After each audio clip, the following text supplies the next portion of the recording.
เอาไว้เนี่ยตัดโซ่เกี่ยวกับเลยพี่ๆก็เนาะเลยแค่ปืนเนี่ยตาตั้งนึกทีเนี่ยชอนเนี่ยโตที่เจอมวยพอเนาะบัดทอดช่วยมาเจอน่ะเลยปดอปูเวดูบทบเลยเอาไว้จำมาบุญเนี่ยจะเมื่อนะพี่เนาะเอาคนนี่ดอยี่ห้อปุ่นเนี่ยนะเนาะยี่เตี้ยเลยนะฮะเก็บบ้าเนาะโอ้ได้เลยลิมุพอขี้อะเหรอเอาคนนี่เอาคนนี่เลยเอาคนนี่เอาไว้สิบลูกบาเกเนาะเลยข้อสาสิบลูกบาเก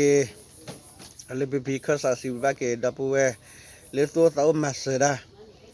ปัตุกิตาพัวอยู่สุดท้ายมาบุเลยเกี่ยวตัวเมื่อเนาะเจเลยโอตอดูเลยโอดูโอเด็ดนะพี่เนาะเอาไว้จิกให้ราคาลิมือโพเนาะพี่เนาะ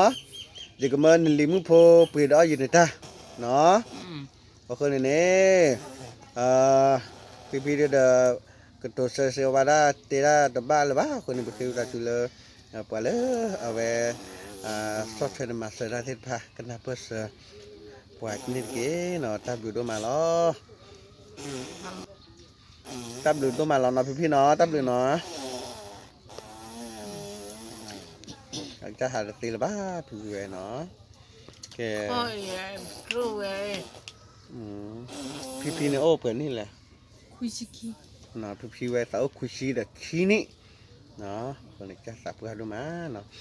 จิโร่ต่อไทยเนี่ยแล้วเปลือกอยู่พี่เท่าเนาะที่เราปากกันนะเนาะลิมุพอดีจะโดนอะไรถ้าก็ไปกันเมชานะโอเค